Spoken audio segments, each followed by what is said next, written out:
Hello बच्चों, आज आप लोगों का दूसरा चैप्टर सेकंड चैप्टर स्टार्ट करने जा रहे हैं विलियन का सॉल्यूशन का।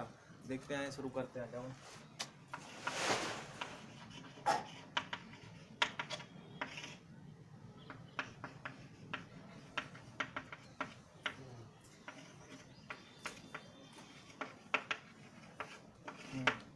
देखो बेटा, सॉल्यूशन की बात कर रहे हैं। ये कैसे क्या होता है? देखो, सॉल्यूशन जब चैप्टर स्टार्ट होता है आपका किससे होता है? मिक्सचर से होता है। मिक्सचर, इसको देखते हैं एक बार क्या होता है। मिक्सचर से डालते हैं मिश्रण। सॉल्यूशन की कहानी स्टार्ट होती है मिक्सचर से, मिश्रण से। अपन कहते हैं मिश्रण को लेकर के कि भाई दो या दो से अधिक अवयवों को किसी भी अनुपात में मिलाएं। दो या दो से अधिक अवयवों को किसी भी अनुपात में मिलाएं तो मिलाने पर बनने वाला जो नया पदार्थ है वो आपका क्या कहलाता है? मिश्रण कहलाता है। ठीक। अपन कहते हैं मिश्रण दो प्रकार के होते हैं, समांगी मिश्रण और विषमांगी मिश्रण। ठीक। अब समांगी में क्या होता है कि ऐसा मिश्रण जिसके सभी भागों का रासायनिक संगठन एवं गुणधर्म क्या हो? समान हो, समांगी मिश्रण कहलाता है। और ऐसा मिश्रण जिसके सभी भागों का रासायनिक संगठन समान ना हो, रासायनिक संगठन और गुणधर्म समान ना हो, वो क्या कहलाता है? विषमांगी विलयन आपका मिश्रण कहलाता है। ठीक है, आ जाओ एक बार मैं इसको थोड़ा सा और क्लियर कर देता हूँ क्लियर से। ये लो समांगी मिश्रण, और दूसरा आता है विषमांगी मिश्रण। ठीक है। और इनके उदाहरण में अगर देखो, जैसे देखो कैसे अपन इसमें समांगी में कह सकते हैं क्या? नमक प्लस जल। और भी ले सकते हैं इसमें। देखें इसमें अपन इसके एग्जांपल में अपन कहें कैसे कि क्या? तेल प्लस जल। ठीक है, बात होता है। तो ये जो है अपन कहेंगे यहाँ पे सब जगह का जो कंपोजिशन होता है वो एक जैसा होता है। यहाँ पे सब जगह का एक जैसा नहीं होता। अपन पहचान सकते हैं तेल कहाँ खत्म हो रहा है, पानी कहाँ से स्टार्ट हो रहा है। यहाँ पे अपन नमक और पानी को अलग अलग नहीं पहचान सकते, इसलिए अपन बोलते हैं समांगी मिश्रण है। अब एक नोट करने वाली बात क्या, वो देखे ध्यान से। नोट समझने वाली बात ध्यान से।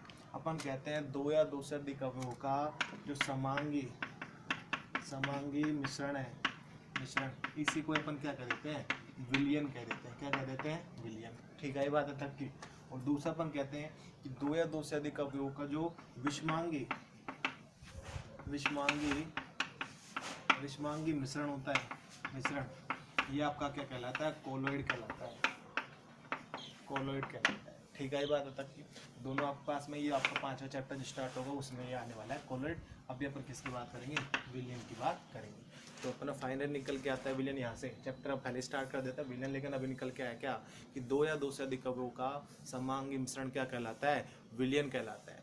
ठीक बात है तक कि इसकी परिभाषा को पर लिख लेंगे कि दो या दो से अधिक अवयवों का समांगी मिश्रण क्या कहलाता है? विलयन कहलाता है। चलो मैं लिख देता हूँ। ये लो हेडिंग डाली मैंने, ये विलयन आगे आपका डेफिनेशन आप लोग नोट कर लोगे।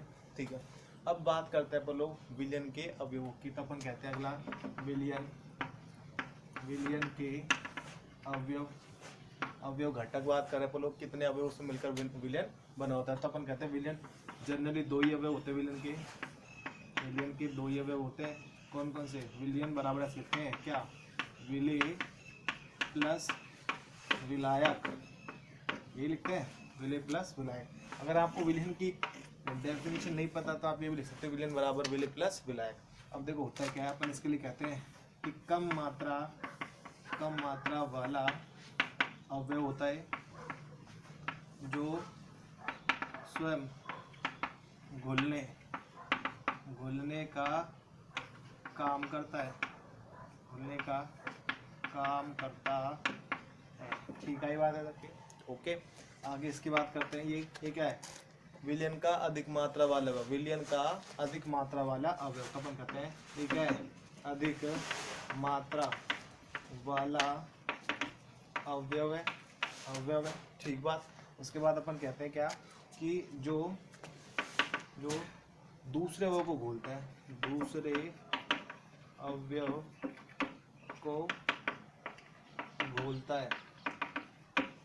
दूसरा अवयव यानी कि विलेय को घोलता है। आगे बात एक बार वापस देख लें पलो। अपन कहते हैं विलयन के दो अवयव होते हैं, विलेय और विलायक। विलेय क्या होता है? कम मात्रा वाला अवयव होता है और जो स्वयं घुलने का काम करता है। दूसरा अपन का विलायक, अपन का अधिक मात्रा वाला अवयव होता है जो विलेय को घोलने का काम करता है। ठीक है, जैसे एक मैं उदाहरण लूँ। उदाहरण क्या? अपन ने लिया उदाहरण के लिए नमक का जलीय विलयन, नमक का जलीय विलयन लेते हैं अपन लोग उदाहरण में। तो अपन कहते हैं नमक का जलीय विलयन, इसका मतलब क्या, नमक को घोला है पानी में। अब देखिए एक बार ध्यान से आप लोग, कम मात्रा में क्या डाला था, नमक, तो नमक तो यहाँ पे क्या होगा, विलय, और ज्यादा मात्रा वाला कौन है, जल, तो जल क्या हो गया यहाँ पे, विलायक। इस तरीके से कहा नमक और जल मिलकर के क्या बना लेते हैं, एक विलयन बनाते हैं जिसमें विलय कौन होता है, नमक, और विलायक कौन होता है, पानी। ठीक है, दो बातें और बता देता हूँ विलयन के लेके, क्या कि विलयन में एक बात ये भी कही जाती है क्या, कि विलयन में सारी जगह का जो कंपोजिशन एक जैसा होता है ना, कि एकल परावस्था होती है, तो अपन कहते हैं विलयन को एकल परावस्था भी कहते हैं, विलयन को एकल परावस्था भी कहते हैं। ठीक है बात, ओके। ठीक है, दूसरा अपन कहते हैं कि यदि किसी विलयन में दो अवयव है, कोई विलयन दो अवयवों से मिलकर बना है, तो उसको क्या कहेंगे, द्विअंगी विलयन।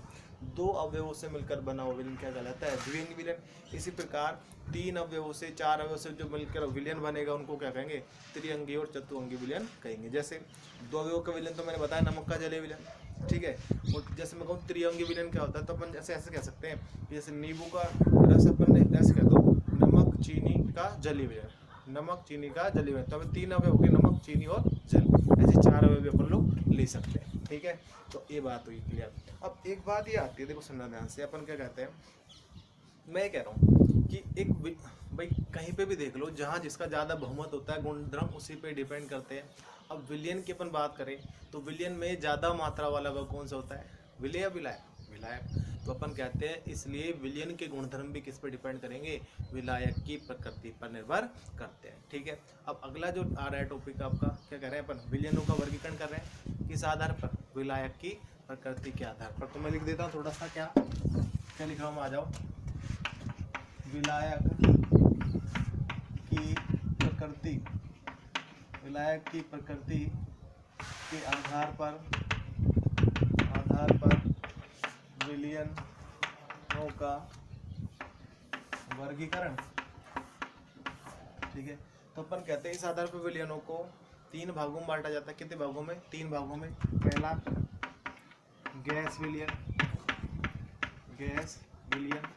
दूसरा द्रव विलयन, तीसरा ठोस विलयन। हाँ भाई, पहला गैस विलयन, दूसरा द्रव और तीसरा ठोस विलयन। आगे बात है तक की, पहले परिभाषाओं की बात करूँ, उसके बाद मैं किसकी बात करूँगा, इनके उदाहरणों की बात करूँगा। देखो ध्यान सुनना, यहाँ पे मैं कह रहा हूँ, देखो ये मैं सबसे पहले ले रहा हूँ विलायक, ठीक है, और मैं इधर को ले रहा हूँ क्या, विलय। अब देखो ध्यान समझना, क्या कह रहे हैं अपन लोग, देखो अपन परिभाषाओं को लेकर चल रहे हैं। देखो अधिक मात्रा वाला वो जो होगा उसी आधार पर उसका नाम पड़ेगा। तो अपन यहाँ पे कह रहे हैं गैसीय विलयन, ये गैसीय कह रहे थे पूरा, गैसीय विलयन है, गैस विलयन। तो अपन कहते हैं कि ऐसे विलयन जिनमें विलायक के रूप में कौन हो, गैस, विलायक हमेशा क्या होगा, फिक्स, विलायक के रूप में कौन होगा, गैस, और विलय के रूप में गैस हो सकता है, द्रव हो सकता है, और क्या हो सकता है, ठोस। तो अपन ने परिभाषा क्या दी, ऐसा विलयन जिसमें विलायक के रूप में गैस हो तथा विलय के रूप में गैस या द्रव या ठोस हो, तो विलयन क्या कहलाता है, गैस विलयन आपका कहलाता है। ठीक इसी प्रकार से अपन देखिए द्रव विलयन, द्रव में कहेंगे विलायक कौन होगा, द्रव होगा, और विलय कौन हो सकता है, गैस हो सकता है, द्रव हो सकता है, और ठोस भी हो सकता है। तो परिभाषा क्या है कि ऐसा विलयन जिसमें विलायक के रूप में द्रव हो तथा विलय के रूप में गैस या द्रव या ठोस कुछ भी हो, वो क्या कहलाएगा, द्रव विलयन। इसी प्रकार से इसकी परिभाषा आपको खुद आ गई होगी, क्या कि विलायक के रूप में कौन होगा, ठोस, और विलय के रूप में कौन हो सकता है, कुछ भी इनमें से हो सकता है। ठीक, अब इनके उदाहरणों की अपन लोग बात करते हैं। उदाहरण के लिए अपन एक टेबल बनाते हैं बढ़िया सी, आओ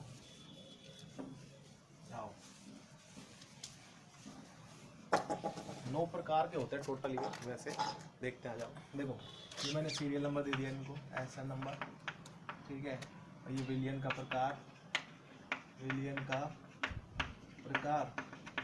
ये विलायक, और ये विलय, और ये इनके उदाहरण। ठीक है, आ जाओ। कर चुके अपन लोग, ये क्लियर। ठीक, आओ देखो विलयन तीन ही प्रकार के थे, 1 2 और ये 3। तो अपन ने कहा पहले द्रव विलयन और गैस विलयन से शुरू करते हैं। ये लो गैस ही है विलयन, और ये कौन सा है, द्रव विलयन, और ये कौन सा, ठोस विलयन। ठीक है ना। अब देखो एक एक में 3 3 आने वाले हैं, क्योंकि 3 3 केसों की संभावना बनी थी तब, तो मैंने इसको इस तरीके से अपन इसको डिवाइड कर दिया। लो ठीक है, ये अब देखो समझना ध्यान से, इनके 3 3 केस थे, तो अब एक एक में कितने 3 3 तो 9 प्रकार के हो गए टोटल। तो आ जाओ देखो, पहले एक बार मैं तरीका बनाता हूँ बनाने का, उसके बाद याद करने का तरीका। विलायक की बात करें तो 3 बार गैस, गैसीय में 3 बार गैस लिख दो, द्रव वाले में 3 बार क्या लिख दोगे द्रव, और ठोस वाले में 3 बार ठोस। तो आ जाओ पहले लिखते हैं, ये लो गैस गैस गैस और क्या गैस। ठीक है, अगले आते हैं द्रव द्रव और ये द्रव, और ये लो ठोस ठोस और ये ठोस। ठीक, अब आपका करना है अल्टरनेट सीक्वेंस में गैस द्रव ठोस गैस द्रव ठोस ही लिखना है। तो आ जाओ पहले लिखते हैं, ये लो गैस द्रव ठोस गैस द्रव ठोस गैस द्रव, और ये क्या आपका ठोस। अब इनके उदाहरणों को सोचते हैं, देखो इमेजिन करके अपन को, अब इमेजिन करना देखना आप लोग। अपन क्या कह रहे हैं, देखो पहला प्रकार है, तो अपन ने क्या कह रहे हैं, देखो एक बार सुनना ध्यान से, कि आप पास इमेजिन करके देखना गैस बहुत सारा है, उसमें कोई थोड़ी सी दूसरी गैस मिला रखे अपन ने, विलायक गैस कोई बहुत सारी है, उसमें अपन ने कोई थोड़ी सी गैस मिला दी। तो इसमें अपन क्या ले सकते हैं, जैसे अपन कहते हैं O2 और प्लस N2, बहुत सारी O2 ले ली, उसमें थोड़ा सा N2 डाल दिया, तो इन 2 गैसों का मिश्रण भी क्या बनेगा, गैसीय विलयन बनेगा। तो अपन क्या, जैसे N2 प्लस O2 का मिश्रण, ये आ गया पहला उदाहरण। क्लियर हो आपका। दूसरा देखो समझना ध्यान से, गैस आपके पास बहुत सारा, क्योंकि विलायक है, गैस बहुत सारा, उसमें थोड़ा सा अपन क्या मिला दिया, द्रव। तो देखिए एक बार धुंध जो पड़ती है, धुंध कोहरा जो अपन बात करते हैं, कोहरा या धुंध, उसमें देखेंगे द्रव की बूंदें तैरती से दिखते पर लोगों को। अब तैरती है तो ज़्यादा कौन सा है, गैस है द्रव है, बिल्कुल उसमें गैस ज़्यादा होती है, इस कारण द्रव की बूंदें तैरती हुई अपन को दिखती है। तो अपन कहते हैं क्या, धुंध कह दो, धुंध कोहरा। ठीक है ये बात। इधर आओ, अपन ने कहा गैस ज़्यादा, उसमें थोड़ा सा अपन ने क्या मिला दिया, ठोस। तो इसका एक उदाहरण सोचा अपन लोग, धुआं जो होता है उसमें कार्बन कण होते हैं, इसे तो काले काले दिखाई देते हैं, उनको अलग दिख जाते हैं बिल्कुल। तो यहाँ पे अपन कह सकते हैं क्या, धुआं धुआं। ठीक है, धुआं अपन इसका उदाहरण लिख सकते हैं। ये चक वो बबूला जो आता है ना, मिट्टी का सा बबूला सा निकल के आता है, वो भी इसमें आ सकता है। इधर आओ अगला, कि द्रव बहुत सारा है, मिला है द्रव बहुत सारा, उसमें थोड़ी सी अपन की क्या मिला दे अपन ने, गैस। तो ध्यान करें एक बार, कोल्ड ड्रिंक की जैसे बोतल ओपन करते हैं तो गैस बाहर निकल के आती है, यानी कि उसमें क्या है, द्रव में गैस। ठीक है ना। तो यहाँ पर अपन क्या कर सकते हैं, इसका उदाहरण आ सकता है सोडा वाटर,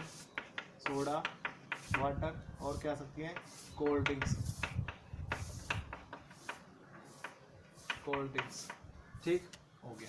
उसके बाद अपन द्रव में द्रव मिला रखे, द्रव बहुत सारा, थोड़ा सा द्रव और मिला दे, जैसे कि एल्कोहल प्लस जल। पहले मैं लिख देता हूँ पे एल्कोहल प्लस जल। ठीक, इधर आओ, अपन का द्रव बहुत सारा, उसमें थोड़ा सा क्या मिला दिया अपन ने, सॉलिड मिला दिया। जैसे कि अपन बात करें नमक प्लस जल की बात करें, भाई द्रव पानी ले लिया, पानी में थोड़ा सा मिलाया, नमक मिला दिया, तो अपन क्या दिया, नमक प्लस जल। ठीक, इधर आओ, अब देखो ध्यान से, ठोस बहुत सारा है, उससे अपन ने क्या मिलाई है, गैस मिलाई है। तो देखो अपन ये जो हाइड्रोजनेशन करवाते हैं एल्केनों का, हाइड्रोजनीकरण वो सब इसी में आते हैं। तो आपने ध्यान दिया होगा, उत्प्रेरक लेते हैं, जैसे निकल प्लेटिनम पैलेडियम, उनकी सतह पर क्या होता है, ये अभिक्रिया होती है। तो अपन कह सकते हैं निकल प्लेटिनम या पैलेडियम की सतह पर H2 का अधिशोषण। ठीक है बात। तो इसको ध्यान आ गए। अब अगला देखो केस क्या है, कि ठोस है, ठोस में क्या है, थोड़ा सा द्रव। तो अमलगमों का नाम सुना, अमलगम। तो अमलगम में क्या होता है कि ठोस तो ज़्यादा होता है, यानी कि धातु को विलयन में थोड़ा सा डुबो के रखते हैं अपन लोग। ठीक है ना। तो अपन ने कह दिया जैसे सोडियम अमलगम,